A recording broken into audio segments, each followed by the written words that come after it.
रामगढ़ के बूढ़ा खाप से सैकड़ों की संख्या में महिलाएं, पुरुष पैदल चलकर राजभवन पहुंचे हैं।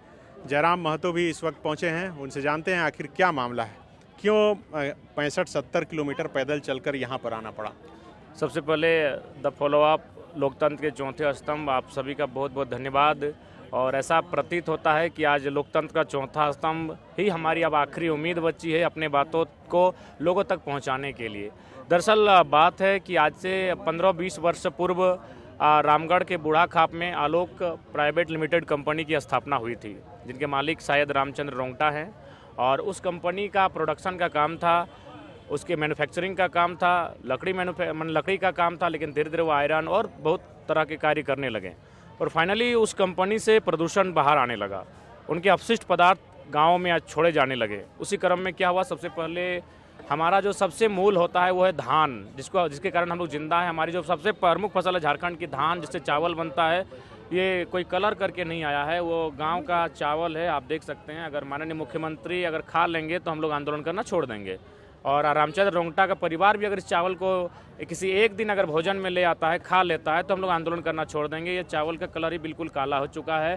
मुझे लगता है आप अनुमान लगा सकते हैं कि कितना पीड़ादायक स्थिति में गांव के लोग हैं।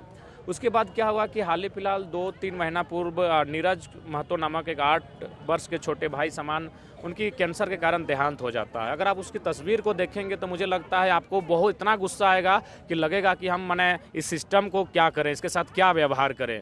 आपको बहुत गुस्सा आएगा। जितना बड़ा उनका फेस था, यानी सर माथे का जितना बड़ा फेस था, उससे बड़ा था आपको उसका घाव। तो बहुत कष्टकारी जीवन को अभी जी रहे हैं फिलहाल बूढ़ा खाप के लोग। उसका कारण है जो आलोका स्टील लिमिटेड कंपनी है, उसका जो प्रदूषण बाहर आता है, जिस कारण उसके बाद अभी जो क्या है कि वो पेड़ों की भी कटाई कर रहा है, यानी ज़मीन का और अधिग्रहण करना चाहता है, विस्तारीकरण करना चाहता है। जबकि उस कंपनी को सीमित रखना चाहिए था, उस कंपनी को नियंत्रण में रखना चाहिए था, लेकिन अब वह विस्तारीकरण कर रहा है। मैं बाकायदा आपको लिस्ट सुनाना चाहूँगा। हालांकि कम समय में उन्होंने शायद बहुत लिस्ट को तैयार किया है। इसमें दो लोगों की टीबी से मृत्यु हो चुकी है, बिकेश्वर मुंडा और झमन यादव, दोनों मात्र 42 और 48 साल की आयु के थे। उसके बाद टीबी से फिलहाल 2 लोग और ग्रसित हैं और मैं आपके प्रार्थना करूंगा कि उनके साथ ऐसी घटना ना घटे। दीपेश्वर भूया और मनोज मुंडा जो 45 साल और 35 साल की आयु में है, वे भी टीबी से ग्रसित है। कारण क्या है? प्रदूषण। कैंसर से रोशन कुमार पीड़ित है, मात्र 5 साल उनकी आयु है। दिल की बीमारी से विजय कुमार महतो ग्रसित है, जिनकी उम्र मात्र 32 साल है। और अंजनी कुमारी है, जिनका ब्लड ही नहीं बन पाता है, मात्र 4 साल की छोटी सी मासूम गुड़िया है। आगे है नीरज कुमार महतो, जो तो काफ़ी हाईलाइटेड मामला था, मात्र 8 वर्ष की उम्र में कैंसर से उनका डेथ हुआ था। फिलहाल और एक बहन है तेजलाल मुंडा की 3 साल की बेटी लक्ष्मी कुमारी, जो कैंसर से ग्रसित है। मुस्कान कुमार महतो हैं, उनके 3 साल का बेटा है प्रीतम कुमार, जो आंख से उसको दिखाई नहीं देता है। चूँकि आंख से दिखाई नहीं देता है, इसका मतलब जो प्रदूषण में, हवा में जो प्रदूषण फैला है, जिस कारण आंख में असर होता है। और टीबी से फिर ग्रसित है सुनीता कुमारी मुंडा, मात्र 18 साल की हैं। तो इस प्रकार के अनगिनत मामले हैं उस क्षेत्र में। लेकिन ये तो फैक्ट्री कई जगह है झारखंड में, तो सिर्फ इसी फैक्ट्री से क्यों हो रहा है?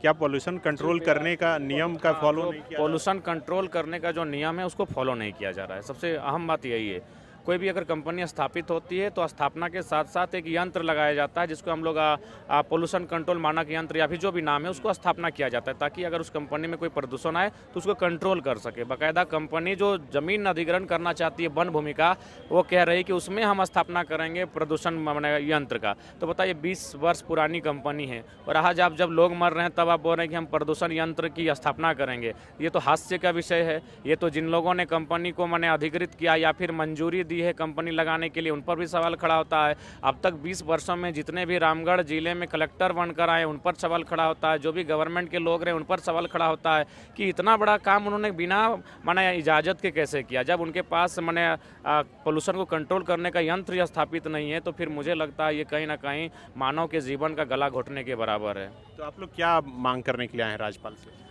सबसे पहले तो ये सवाल भी बनता है कि राज्यपाल ही क्यों? हमारे स्थानीय विधायक है, स्थानीय सांसद हैं, तो कई सालों से आंदोलन चल रहा है।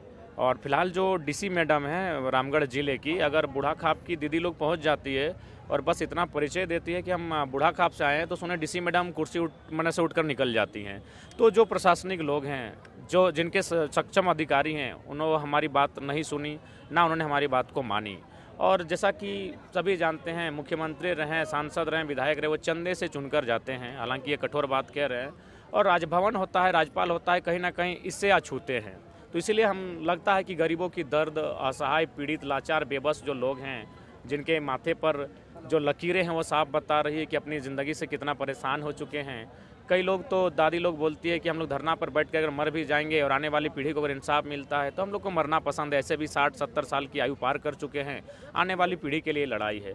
तो राजभवन हम लोग इसलिए आए हैं कि ये राष्ट्रपति के स्वरूप में राजभवन में राज्यपाल कार्य करते हैं, हमारी जो समस्या है उसको सुने और निदान करें। क्योंकि जो विधायिका है उनसे लगभग हम लोग टूट चुके हैं, उन्होंने हमेशा हमें धोखा दिया है। तो इसलिए आज राजभवन राज्यपाल से मिलने की इच्छा लेकर आए हैं, ताकि उनको अपनी फरियाद सुना सके, अपनी दर्द और पीड़ा से उनको अवगत करा सके।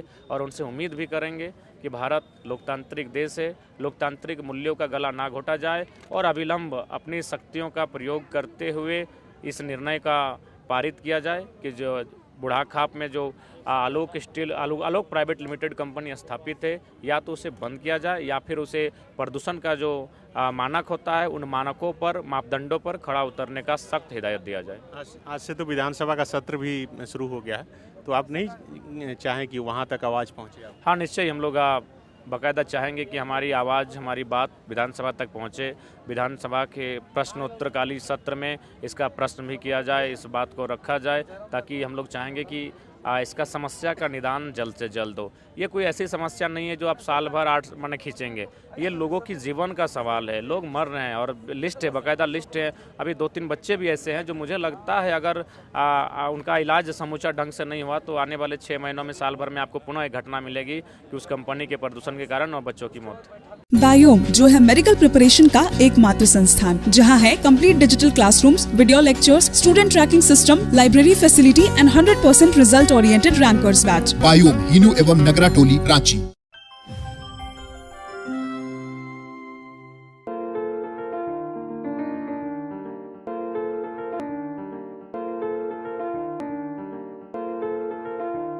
thefollowup.in. Like, share, and subscribe. www.thefollowup.in